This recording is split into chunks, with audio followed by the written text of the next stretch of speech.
사마리아 여인에 대한 내용은 아마 들어보셨을 거예요. 그죠? 그 전에 배경적으로 조금 알으셔야 될 게 사마리아 지역과 그리고 유대와는요 굉장히 대립되는 역사가 있습니다. 왜냐면요 예전에 다윗 왕 이후에 솔로몬 왕 그 이후에 나라가 둘로 나눠지게 됐는데 북이스라엘의 수도가 사마리아고요. 남유다의 수도가 예루살렘이에요. 그런데 많은 역사 속에서 북이스라엘은 우상 숭배를 많이 해왔어요. 그래서 그 유대인들은 전부 다 세 가지 절기를 지키면서 예루살렘 성전에 가서 이제 절기를 지키는 걸 모세를 통해 명령을 받았기 때문에 하나님을 섬기는, 하나님을 잘 섬기고자 하는 마음으로 예배를 드리러 예루살렘으로 자꾸 내려가는 게 그 북이스라엘의 왕 여로보암에겐 그게 너무 보기 싫었던 거예요. 왜냐면 우리나라 백성이 남의 나라 가서 이제 나라 갈라졌기 때문에 같은 민족이었지만 거기 가서 예배하고 오는 게 1년에 3번씩이나 가야 돼요. 이게 너무 싫어서 베델하고 단이라는 곳에 제단을 만들어서 거기에다가 여기에 이제는 북이스라엘은 우리나라는 여기서 예배하면 된다. 그리고 여기서 우리가 하나님을 섬기자 하면서 금송아지를 만들어서 세워놨어요.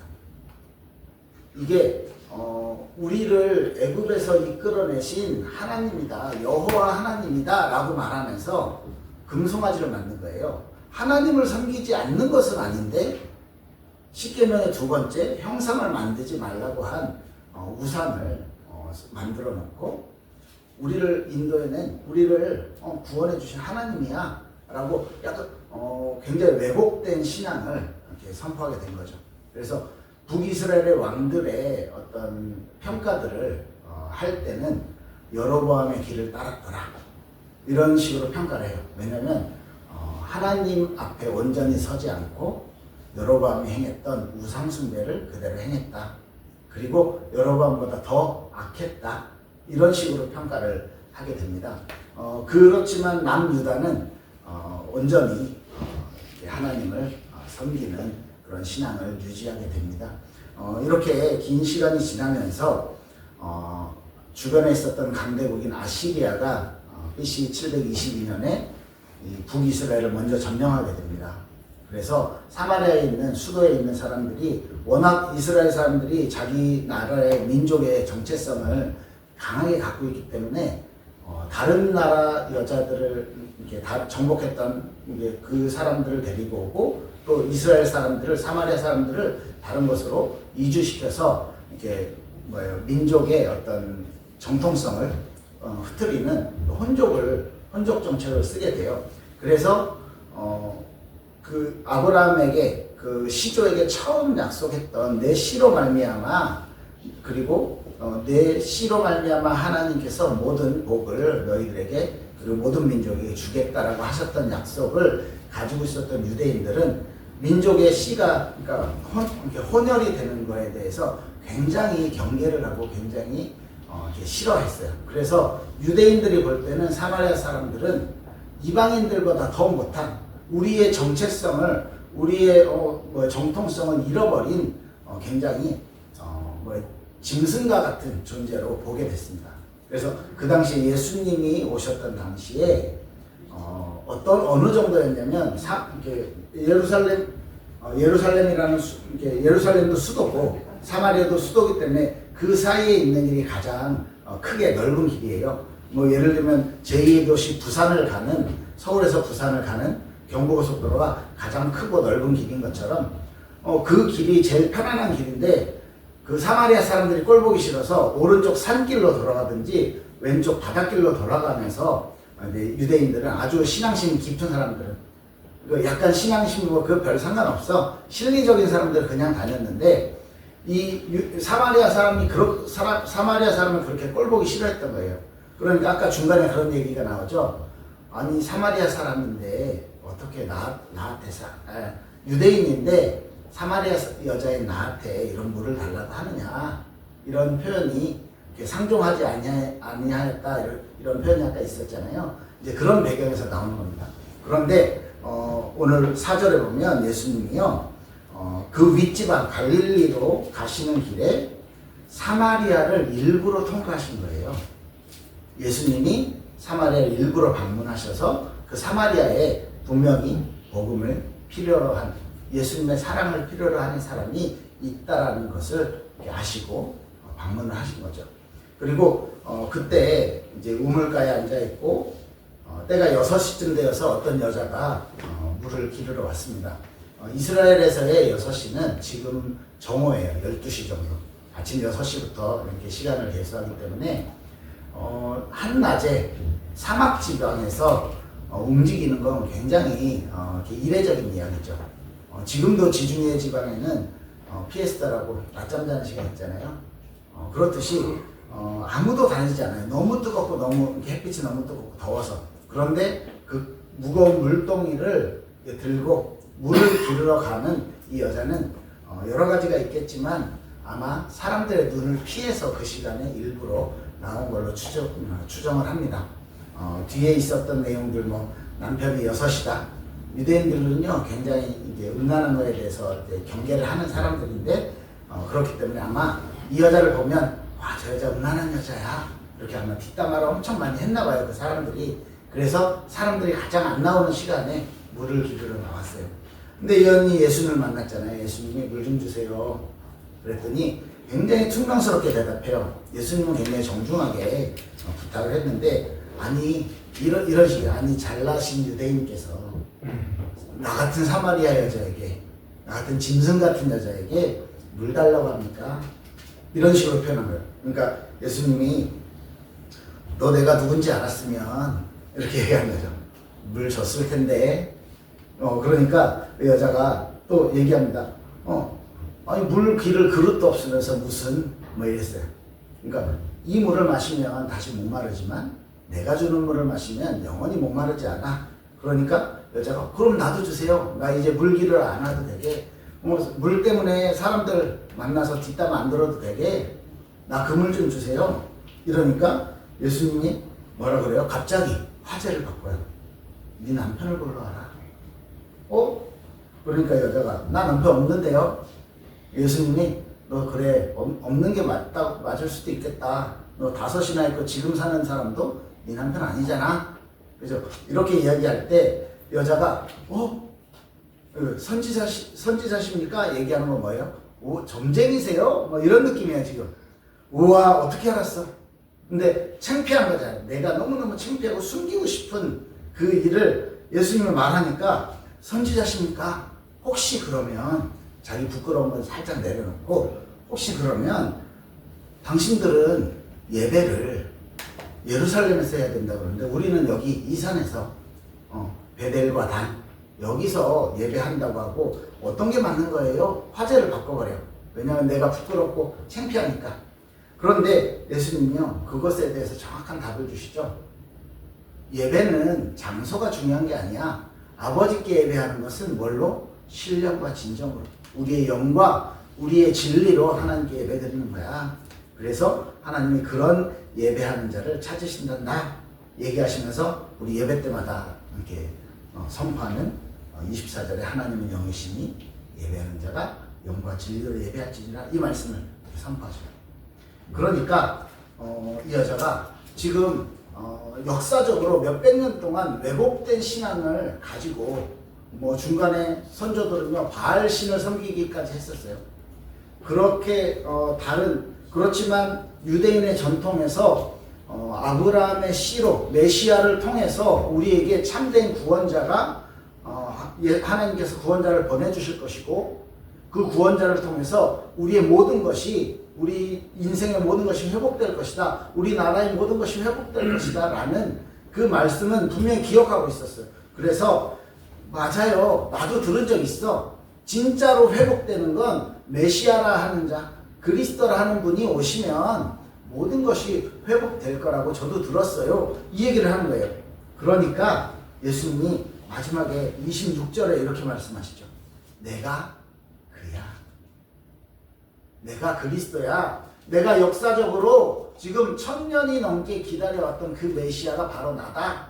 라고 예수님 말씀해 주세요. 그랬더니 일어났던 반응 28절에 28절 29절에 보면 이렇게 말하죠. 여자가 물동이를 버려두고 물두러 왔는데 내가 지금 행하려고 했던 내 인생의 목적, 내가 지금 가지고 있었던 목적을 내려놓고 더 중요한 가치를 발견했다는 것이죠. 동네로 들어가서 사람들에게 이르되, 아니 사람들을 피해서 도망 다니듯이 가장 뜨거운 때에 물 기르러 온 여자가요, 사람들 앞에 가서 얘기해요. 29절에 내가 행한 모든 일을 내게 말한 사람을 와서 보라. 이는 그리스도 아니냐? 내가 행한 일이 뭐예요? 남편 녀석. 그죠? 평소에는 입 밖에 꺼내지기조차 부끄러워하던 그 모습, 이걸요, 내가 남편 녀석 있는 걸 그 사람이 말하지도 않는데 다 알더라? 저 사람 선지자야. 저 사람이 스스로를 그리스도라 그랬어. 우리 가서 이 말씀 들어보자. 지금 내가 그리스도를 만났는데 내 인생의 목적과 내 인생의 방향이 지금 완전히 바뀌어. 내 인생의 스타일이, 내가 중요하게 생각하는 것들이 완전히 바뀐 거예요. 이 사람이, 그리스도를 만난 사마리아 여인이 자신의 가치를, 자신이 가치 있다라고 생각하는 거, 내가 부끄럽게 생각하는 거, 이게 완전히 뒤바뀌어 버렸어요. 제가 오랫동안 일본에서 사역을 했는데 부끄럽게도 많은 열매가 있지는 않고요. 몇 명 이렇게 인생 속에서 그리스도를 발견하고 내가 이 복음을 전하는 인생으로 살아가야 되겠다는 단 몇 분이 계세요. 그 중에 한 분을 오늘 좀 이렇게 소개시켜 드리려고 하는데, 사실 제가 이제 뭐 영상을 조금 준비하고 했는데, 예, 하나님의 절대적인 주권으로 TV가 안 나와요. 우리 뒤돌아서 우리 영화 봐야 되나 어제 그 얘기를 했는데 이렇게 막 했는데 안 켜져요 저게. 그래서 하나님의 주권으로 그냥 말씀드리고요. 나중에 카톡으로 영상을 좀 보내드리도록 하겠습니다. 저희가 지금 제가 이제 일본에서 사역하는 몇 가지 이제 같이 활동하는 이제 단체들이 있는데, 지금 문화사역을 중심으로 활동하는 단체가 있어요. 그래서 제가 목사님께 계속 선교 편지를 보내드리고 있습니다. 거기에 이제 커맨 센트 미션 인 재팬이라는 선교 단체를 이렇게 만들어서 저랑 박경호 목사님이라는 분이 같이 만들어서 영화를 만들었어요. 그 단편 영화인데요, 한 15분짜리 단편 영화를 만들어서 일본인 전도용으로 만든 내용이에요. 내용은 어렸을 때 고등학교 때 교회에 가서 이렇게 은혜를 받았던 분이 이제 60대가 돼서 자기를 전도했던 친구의 부고 소식을 듣고, 그동안은 이제 이사를 가서 이제 교회를 아예 신앙생활을 이제 잊어버리고 살다가 이제 부고 소식을 듣고 이제 예전 고향으로 방문해서 이제 남겨놓은 유품을 받고 편지를 받고, 제목이 천국의 집인데 이렇게 너와 함께했던 그 같이 예배하고 같이 찬양했던 시간이 이렇게 너무 이렇게 그립다, 뭐 이렇게 그러면서 나중에 꼭 신앙을 회복해서 같이 천국의 집에서, 하나님 집에서 만나자, 뭐 이런 편지를 쓰고, 그리고 그런 걸 추억하면서 신앙을 회복한다, 뭐 이런 내용이에요. 근데 이렇게 우리나라 사람이 이렇게 감각적으로 볼 때는 뭐 그럴 수도 있겠지 이 정도인데, 일본 사람들은요 이런 케이스가 꽤 많아요. 왜냐면 우리나라 사람들은 어렸을 때, 물론 저 어렸을 때만 해도 교회 한 번 안 데리고 간 친구가 잘 없거든요. 뭐 주일학교 뭐 간식 준다고 데려가고, 뭐 계란 먹자고 데려가고, 뭐 이렇게. 요새는 조금 아이들을 많이 이렇게 보호하시잖아요. 그래서 이게 뭐 쉽게 보내시지 않고 뭐 그런데, 뭐 저 성장할 때만 해도 뭐 친구들하고 뭐 이렇게 교류하는 게 많았어요. 그래서 이런 교회 문화, 기독교 문화를 그냥 자연스럽게 뭐 내가 믿든 안 믿든 잘 어느 정도는 알고 있는데, 일본은 전혀 그렇지가 않아요. 뭐 이렇게, 그래서 아예 예수라는 단어를 할아버지들 중에는 이렇게 그 이름 자체를 뭐 이렇게 들어본 적이 없는 분들도 있을 정도로, 그리고 조금 나 알아요 라고 이야기하는 분들이 미션 스쿨 다녔던 분들. 그래서 캐톨릭이든 뭐 성공회든 이렇게 그냥 개신교든 일주일에 한 번이나 뭐 한 달에 한 번이나 학교에서 예배 한 번씩 드려보고 성경 조금 배우고, 그거 가지고 나 잘 알아요 이렇게 이야기할 정도예요. 근데 이런 분들이 나이 들어서 은퇴하고 여유 있고 그럴 때 이제 교회로 돌아오는 케이스들이 꽤 많은 거예요. 실제로 제가 이제 말씀드리려고 하는 아라키상이라는 분인데, 제가 만났을 때 이게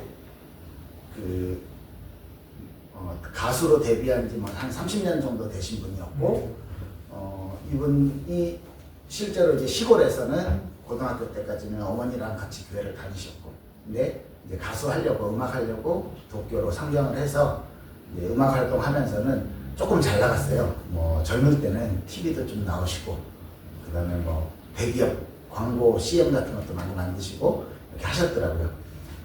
그러면서 완전히 타락한 생활, 뭐 자기 말로 뭐 이렇게 보통 예술인들이 사는 그런 일반적인 참 음란한 삶을 이렇게 살았고, 뭐 이혼도 하고, 그러면서 이제 다시 재혼해서 낳은 아들이 저희 둘째랑 나이가 같아서 학교에서 만난 거예요. 학교 2년 동안은 어리니까 애들을 이제 데려다주고 데리고 와야 되는데, 본인도 집에서 곡 작업하고, 저도 이제 멀리 사역 가지 않는 이상은 제가 아이를 데려다주고 하면서, 다 엄마들이 데리고 오는데 남자 둘만 뻘쭘하게 있잖아요. 그러니까 우리들이 이렇게 서서 계속 얘기를 하는 거예요. 그렇게 친해져서 자기는 이렇게 처음에 만날 때 약간 이렇게 표현, 옷도 되게 특이하게 입고, 막 가죽 바지 같은 거에 이렇게 체인 같은 거 이렇게 하고, 진짜 지갑도 막 이렇게 일본 사람들 쓰면서 이만큼 두꺼운데 이렇게 막 지퍼 있는 지갑을 뒤에 꽂고, 막 이러고, 진짜 위에는 쫄티 같은 거 있고, 뭐 이런, 그때 한 50 가까운 분이, 50 정도 된 분이 그런 스타일로 오시고, 머리도 나중에 사진 보시면은 머리도 이렇게 길어가지고, 하여튼 좀 특이해. 이렇게 뮤지션 같아, 진짜. 예술하는 사람 같아. 그리고 뭐 하시냐 물어봤더니 뮤지션입니다. 약간 교만하게 이렇게 하셨는데, 그러시냐고, 나는 이렇게 목사다, 막 이렇게 얘기하고, 나중에 조금 친해지면서 이제 뭐 앞에 이렇게 근처에서 커피 한잔 하고 가요. 그리고 아침에 뭐 커피도 하고 이런저런 대화하다가, 자기도 교회 다녔었고, 이제 애 학교 때문에 이쪽으로 이사 와서 이제 교회 생각하고 있다. 그래서 제가 이제 저희 교회 이제 링크 같은 거를 이제 보내드렸었죠. 그랬더니 다음에 만나서 그 예배 봤다고 그러면서 또 한 2주 정도 그렇게 보낸 것 같아요. 2번, 3번 정도 보내고, 교회 혹시 한번 가봐도 돼요. 그러니까 우리 집에서 예배하는데, 그때 집에서 할 텐데 오셔도 됩니다. 그때부터 지금까지 이제 쭉 오세요. 근데 이분하고 제가 사역을 한 4년 정도를 꾸준히, 정말 꾸준히, 거의 이제 제가 출타하지 않는 이상 빠지지 않고 사역을 하는데, 은혜를 하나씩 은혜를 받으시는 거예요. 그러면서 이분이 어느 날 이렇게 아침에 한 1시간 반 정도 이렇게 말씀 받고 헤어졌는데, 오후에 문자가 와요. 오늘 들은 말씀이 되게 좋아서 이제 2시간 만에 곡을 하나 썼다. 뭐 이러면서 곡 제목이 프레이어즈, 기도. 근데 이 내용이 어떤 거냐면, 이렇게 가사가 이런 거예요. 하나님, 나는 그동안 너무 타락한 삶을 살았는데, 뭐 진짜 말도 못하게 뭐 이런 삶을 살았는데, 하나님 나를 놓지 않으셨군요. 그러면서 마지막에 이제 기도가 어떤 내용이냐면, 내가 너무너무 사랑하는 이 음악이 하나님 당신의 계획 속에 있습니까? 라는 이제 질문을 하는 기도예요. 그래서 저는 이분을 만나고 그런 꿈을 꿨어요. 진짜 무디와 생키 같은 메신저와 그런 찬양 사역자의 꿈을 꿨는데, 요게요, 이제 제가 이분 만난 지 거의 10년이 넘었는데, 이제 이걸 지금 하고 있어요. 올해부터 시작이 됐어요. 네, 이 시작을 어떻게 하게 됐냐면, 그 박경호 목사님이 이제 그 영화 아까 말씀드렸던 천국의 집이라는 그 영화를 제작하는 과정 중에 저랑 이제 만나서 이 사역을 같이 하자. 그리고 제가 이분이 연기도 좀 했었거든요. 연극이랑 이렇게 영화에 좀 출연, 이렇게 보조역으로 출연도 하시고 하셔서 이분을 소개시켜줬고, 거기 출연도 하세요. 그래서 이 영화가 이제 완성이 되고, 이제 올 초에 부산국제영화제에 출품을 했어요. 근데 상은 못 받았습니다. 6,000편 정도 출품을 해서 한 5개 상을 주는데, 기독교 계열은 특히 안 줘요. 기독교를 까고, 그죠? 뭐 이렇게 레즈비언, 게이 이런 거 나와야지 상을 좀 줄까 말까 하는, 그게 이제 요새 영화계니까 상 못 받을 건 예상을 했고 일단 출품에 큰 의의를 두고 이걸 찍은 감독님이 혹시 제자 오카눔이라는 그 기독교 다큐 들어보셨죠? 뭐 보시지 못하셨어도 그걸 촬영하신 촬영 감독님이세요. 그래서 기독교계에서는 한국에도 꽤 인지도 있으신 분이세요.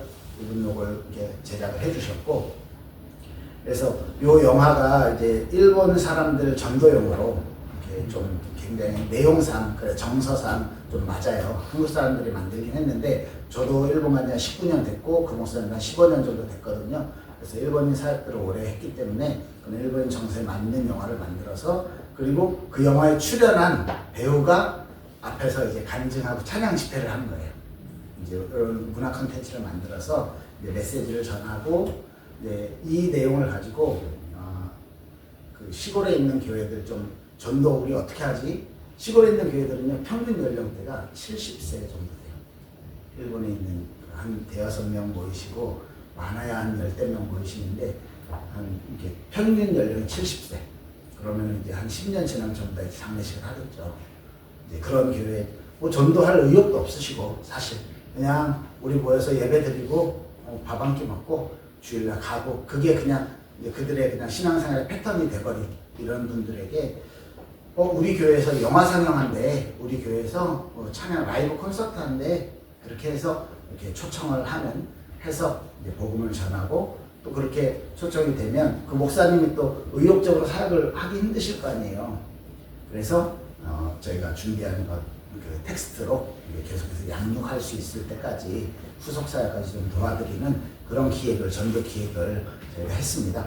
그래서 이 이제 아라키산 같은 경우는 이제 저랑 그렇게 한 4년 정도 사역을 하고 나니까 제가 믿고 사역을 맡길 정도로 이제 본인이 확립이 되었고, 제가 여기 오면서도 온라인 사역들을 계속 하는데, 온라인 사역에 제가 이제 약속들이 있고 하잖아요. 한국에서 만남들이 있고 한데, 할 때는 그분께 대신 해달라고 사역을 이렇게 맡길 정도로 그렇게 하나님께서 이렇게 쭉 성장을 시켜 주셨고요.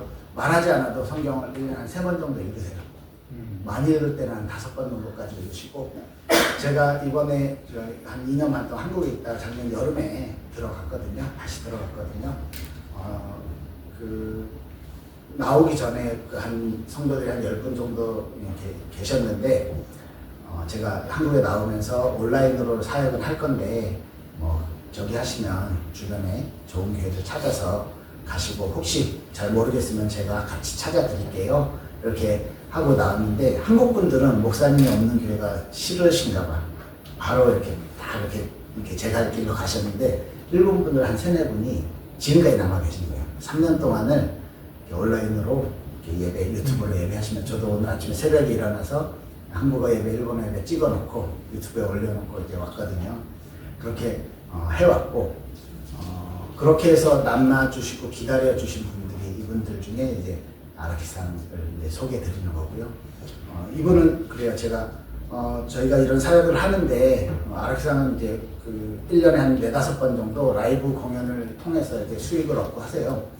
전국에서 팬들이 모이세요. 한 50명에서 한 100명 사이로 모여서 그런 공연들을 하시는데, 그렇게 되면 이제 본인은 뭐 1시간, 2시간 정도 공연을 하는데, 수익이 굉장히 많으신 분인데, 우리 사역하는 데는 우리는 돈을 쓰는 사역이 돈을 받는 사역이 아닙니다. 그래서 헌신해 주셔야 됩니다. 이렇게 처음부터 말씀드렸고, 그거 이렇게 굉장히 기쁨으로 함께 해 주시고요. 정말 본인 입으로 뭐 이렇게 사람들에게 말하기 부끄러운 삶을 살았다라고 이야기하지만, 정말로 사마리아처럼 그리스도를 만났을 때, 하나님의 은혜를 진짜 체험했을 때, 자기 인생을 두고 이제는 돈을 보고 어떤 명예를 보고 그 다음에 그런 음악 활동이라는 자기 어떤 정체성을 두고 살아왔던 분이 이제는요 복음을 위해서 그 이후로 10년 동안 만들어 온 곡들이 전부 다 이제 불신자들에게 적용되는 약간 경계선에 있는 노래들 있죠. 찬양. 우리가 보면 찬양인데 이제 불신자들이 볼 때 약간 애매한, 그래서 이렇게 마음에 좀 잔잔한 감동이 오는, 우리나라에도 그런 곡들 좀 있잖아요. 뭐 이제 그런 것처럼 그런 곡들을 계속 만들면서 실제로 자기 팬들한테요. 원래 이제 뮤지션들은 팬들하고 접촉을 잘 안 해요. 약간 신비주의 이런 것도 있고 그래서 그런데 이분은요 이렇게 개인적으로 좀 문제가 있어 보이는 분들한테 이렇게 메일을 통해서 복음을 전하면서 저한테 보고해갖고 제가 기억나는 사람만 한 10명 되는 것 같아요. 실제로 영접까지 시키고 그 지역에 교회를 연결시켜서 어떻게 신앙생활 하는지까지 계속 체크하면서 이분은 이렇게 교회 한동안 다니다가 지금 안 다니신대요. 뭐 이런 보고들. 그리고 계속 잘 다니고 계신다. 뭐 이런 보고들. 뭐 어떻게 어떤 문제가 있었고 그래서 이렇게 복음을 전했다. 이런 보고들을요. 그러니까 저랑 만나면 그런 보고들이 거의 반이에요. 다른 얘기보다는 그런 전도에 대한 보고들. 그리고 제가 이제 작년 8월에 들어가서 이분에 대해 이제 기도하면서 가깝게 살거든요. 이제 학교가 같으니까. 그래서 이분하고 일주일에 전에는 처음에는 일주일에 한 번씩 오랫동안 했는데 이제는 일주일에 2번씩 만나자. 당신하고 집중적으로 깊이 있게 사역을 해야 되겠다. 그래서 성경을 이제 인물 중심으로 한번 다 훑고 그리고 지금은 그 이스라엘의 역사 열왕기 상하, 역대 상하를 중심으로 왕들의 역사와 거기에 연결된 선지자들 이런 것들을 비교해서 이거 준비하려면 저도 공부 많이 해야 되거든요. 일주일에 2번씩 이렇게 하고 있어요. 예, 이분은 정말 스펀지처럼 말씀을 빨아들이고 하시는 분으로 저는 그렇게 느끼고 있거든요. 참 감사하게 진짜 자기 생업이나 이런 것보다 더 하나님의 일을 위해서 심지어는 재작년인가 한국에 있을 때 고민이 있더라고요. 신학교를 가야 되나. 지금 이제 63년생이세요. 그때 거의 환갑 정도였죠. 지금 한 63, 4세 정도 되시잖아요. 근데 그 나이에 내가 신학교를 가야 되나요? 이렇게 저한테 물어보시더라고요. 그래서 제가 응답받아 갑시다. 가도 좋죠. 이렇게 해서 딱 찾아봤어요. 근데 이제 이렇게 보수적인 신학교를 찾는데 본인이 많이 찾아서 몇 군데 이렇게 했는데 다 멀어. 너무 멀어. 근데 이제 아이 양육이나 뭐 이런 게 있어서 본인 스스로 기도하면서 몇 달 후에 이제 포기는 하셨는데 저는 이제 적극적으로 이제 그 부분을 이제 뭐 그런 얘기를 했었고 뭐 그럴 정도로 진짜 하나님 앞에 서려고 하시는 분입니다. 이제 이분과 함께 이제 이런 문화사역을 통해서 이제 영화 보여주고 이분이 간증하고 찬양하고 이런 사역들을 통해서 지금 1월달하고 3월달에 실제로 이제 2개월에서 했는데 이제 반응들이 일본 분들 반응들이 꽤 좋았어요.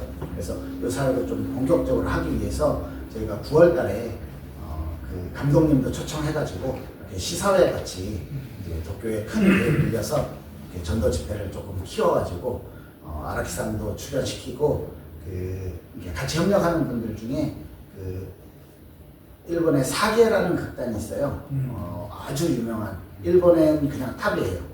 뭐 비교할 수 있는 존재가 아니고 그냥 하늘과 땅 차이로 1, 2위의 차가 있는 사계라는 극단에서 그러니까 외국인 중에 첫 주연급 이 김지현 집사님이라는 분이 이제 계신데 그분이 사회 봐주시고 또 특성도 해주시고 그래서 약간 이렇게 저희가 가진 능력치보다 훨씬 더 큰 규모로 행사를 준비하면서 저희가 CGN TV라고 그 기독교 방송이 있는데 이제 일본에서는 그래도 좀 공신력이 있거든요.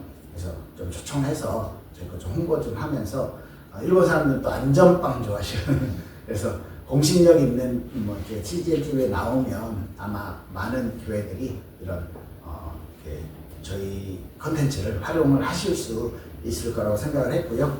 또 히즈윌이라는 찬양팀 혹시 아시나요?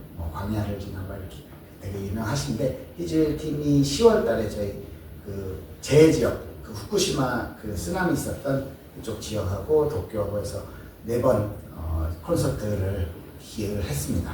커맨센터에서 준비하는 거고요. 이렇게 좀 다양하게 문화사역을 준비하고 있습니다. 뭐 이제 이런 사역을 하면서 제가 지금 이 본문을 생각하고 잡은 이유는 단 한 명인 것 같아요. 한 명이 은혜 받고 한 명이 진짜 그리스도를 제대로 만나면 사실 가장 부끄러웠던 자신의 모습 5명의 남편이 있었고 지금 또한 또 다른 남자와 살고 있는 이 모습을 예수님이 일부러 건드리셨어요. 그건 예수님의 성육신 하신 이유가 이거라고 생각하거든요. 사실은 저는 훨씬 효과적인 복음 전도의 방법, 하나님의 전도의 방법으로 다른 방법을 한번 생각해 봤어요. 이거 그냥 저 혼자 막 소설을 쓴 건데, 어느 날 갑자기 하나님이 메시아를 보내겠다는 약속을 가지고 있는 이스라엘 사람들에게 구름을 타고 예수님이 오시는 거죠. 그러면서 귀 속에 하나님이 말씀해서 지금 너희가 보고 있는 구름 탄 저 존재가 메시아다. 그분이 내려와서 갑자기 우리를 위해 십자가를 지시는 거예요. 그럼 모두가 얼마나 거룩하게, 전부 다 모두가 따르지 않을까요? 그런데 그렇게 하시지 않고 아기로 태어났어요. 아주 가난한 집 목수집에서. 그리고 성장하는 과정들을 다 겪으시고, 어머니한테 잔소리도 많이 듣지 않으셨을까? 모르겠습니다. 예수님이 인간이 가진 연약함들, 인간이 가지고 있는 한계들을 그대로 다 겪으시고, 심지어는 겟세마네 동산에서 십자가 지시기 전날 밤에 기도하신 내용들 기억하시죠? 할 수만 있다면 이 잔을 내게서 치워달라고. 왜? 그 아픔과 그 고통과 그 어려움을 아시기 때문에, 얼마나 힘들지를 예수님도 아셨기 때문에, 그러나 내 뜻대로 마시고 아버지 뜻대로 해달라, 이 기도를 하시고 본인이 감당하셨죠. 그러니까 인간의 연약함들을 몸소 체험하시고, 인간이 가지고 있는 문제, 인간이 가지고 있는 한계들을요 다 함께 공감해 주시는 예수님. 그 예수님이 이 여인에게 이 남편 얘기를 꺼내면서 그의 상처, 그 여인의 상처를 함께 보듬어 주시는, 위로해 주시는 사역을 하신 거예요. 그리고 예배에 대해서, 그리고 그리스도에 대해서 정확한 답을 주시니까 이 여인이요 내 문제에 답을 얻으면서, 실제로 예수님의 사역들을 보면 영접시키는 거 안 하셨어요. 그죠? 뭐래요? 38년 된 병자 나왔는데 이 병 낫게 해주고, 그리고 나중에 다시 병이 더 심한 것이 생기지 않게 네가 죄 짓지 말고 살아라. 그리고 병 나은 사람들, 내가 믿습니다 했던 사람들, 네가 구원받았다라고 얘기해 줬거든요. 내게 직면한 문제를 복음으로, 하나님의 사랑으로, 은혜로 해결해 주시면서 그것이 하나님을 통해서 내 문제가 해결되었다라는 믿음을 갖게 만드시고, 그죠? 그 믿음을 보시고 구원해 주셨다라고 예수님 말씀하시거든요. 실제로 이 사마리아 여인이 예수님을 만나서, 그리스도를 만나서 자신이 가장 싫어하고 가장 사람들 만나기 싫어했던, 그리고 물동이 버려두고 달려가서, 그리고요 제일 마지막에 보면 이런 말씀들을 이렇게 나오죠. 39절부터 이제 돌아오는 거예요. 사람들을 다 데리고 돌아와요. 여자의 말이 내가 행한 모든 것을, 39절입니다. 그가 내게 말하였다 증언하므로 그 동네 중에 많은 사마리아인이 예수를 믿는지라. 사마리아인들이 예수께 와서 자기들과 함께 유하시기를 청하니 거기서 이틀을 유하심에, 이틀 동안 예수님 말씀을 들었겠죠. 예수의 말씀으로 말미암아 믿는 자가 더욱 많아서 이제 여자한테 말하는 거예요. 이제 우리가 믿는 것은 네 말로 인함이 아니니 이는 우리가 친히 듣고 그가 참으로 세상의 구주인 줄을 알미라 하였더라. 그러니까 처음에는 이 사람의 간증 때문에, 이 사람의 열심 때문에 교회에 와봤는데, 말씀을 들어보니까, 진짜 하나님의 말씀, 예수님의 말씀을 들어보니까 이제 알겠네요. 스스로에게 이제 믿음이 생긴 거죠. 다른 사람의 도움뿐만 아니라. 이렇게 한 사람이 세워지면, 그죠? 나중에 사도행전 8장에 빌립 집사님이 또 사마리아 가서 복음을 전하잖아요. 아마 이때 수가성에서 복음 받았던 이들이 꽤 많이 자기 삶에서 이렇게 복음을 전하고 많은 사람들에게 복음의 영향력을 이렇게 주지 않았을까라고 생각을 해요. 그래서 빌립 집사를 통해서 하나님 큰 열매를, 그 성에, 사마리아 성에 큰 기쁨이 있었더라, 이렇게 사도행전 8장은 기록하고 있거든요. 이렇듯이 우리 안에 정말로 그리스도를 만난다면, 우리가 정말로 하나님의 말씀을 통해서 믿음이 우리 안에 주어진다면, 나뿐만 아니라 주변에 복음을 전하는, 나뿐만 아니라 주변을 변화시키는 그런 응답의 주역으로 설 수 있게 될 것이라고 믿습니다. 바라키상이 그런 한 분인 것 같아요. 한 분이었던 것 같아요. 이분을 통해서 앞으로 이런 문화를 통한 찬양을 통한 영향력이 일본 안에 파급되기를 저는 기도하고 있거든요. 예, 우리가 가지고 있는 이 복음은요, 나에게 은혜가 임했다 여기서 멈추지 않습니다. 예수님이 이 사마리아인이 동네에 갔다 오는 그 과정 중에 제자들을 훈련시킨 내용 그 중간에 나오잖아요. 뭐라고 하냐면 뿌리는 자가 있고 거두는 자가 있다. 뿌리는 자는 수고를 많이 했지만 거두는 자는 좀 쉽게 걷는다. 너네들이 거두는 자야. 뿌리는 자 누구예요? 구약의 선지자들. 그죠? 이 복음을 가지고.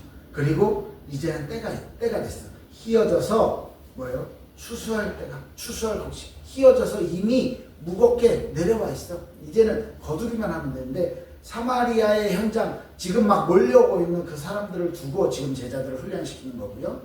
그리고 때가 됐다라는 건 예수님 오셨잖아요. 예수님이 십자가를 지시고 예수님이 이제 부활하실 거예요. 예수님이 승천하시고 나면 이제 교회가 만들어지고 교회를 통해서 사도들이, 이 제자들이, 12제자들이 본격적으로 목숨 걸고 사역을 하게 될 겁니다. 그 사역들을 함께 설명해 주시는 거예요. 이 당시에 제자들은 못 알아들었을 거예요. 그런데 이 얘기를 아마 사마리아 사람들이 막 몰려와서 이렇게 막 분위기 좋은 이걸로 이게 휘어져서 추수할 때구나 정도로만 알아들었을지 모르겠어요. 그런데 제자들의 사도들이 진짜 나중에 각각의 교회와 그리고 전도와 선교의 사역들까지 감당하는 것까지 염두에 두시고 제자들을 훈련시킨 내용이라고 생각합니다. 우리가 하나된 교회가 제가 지난번에 왔을 때 그 렌탈 스페이스에서 사무실에서 같이 예배했는데 네, 너무 부럽고 좋아요. 저희도 제가 이제 돌아가면 6월 말 7월쯤에 이제 같이 함께하는 에젤 미니스트리라는 그곳에서 이제 카페를 만들어서 운영을 할 건데 주일날은 저희 교회에 이제 빌려주기로 했어요. 그래서 예배 장소가 생깁니다. 한두 달 후에요. 저희도 이제 새롭게 시작하고, 그죠? 우리 하나된 교회도 새롭게 시작하는 이 과정들 속에서 정말 내가 은혜 받는 건 먼저겠지만 진짜 은혜 받으니까 사마리아 여인이요 막 달려가서 부끄러운 것도 없어요. 창피한 것도 없어요. 내게 주신 기쁨, 내가 했던 일 다 말한, 뭐 잘한 일이라고, 뭐 좋은 일이라고, 그거 다 내게 말한 이 사람 와서 봐라, 그리스도가 아니냐라고 그리스도를 자랑하는, 진짜 참된 가치를 발견한 이 여인처럼 우리 하나된 교회가 이 유성, 그리고 대전, 그리고 충청 지역, 그리고 한국을 넘어서 정말 일본의 선교를 위해 함께 기도하는, 그리고 세계 선교를 위해 함께 기도하고 준비하는 그런 응답 있길 예수 그리스도로 축복합니다.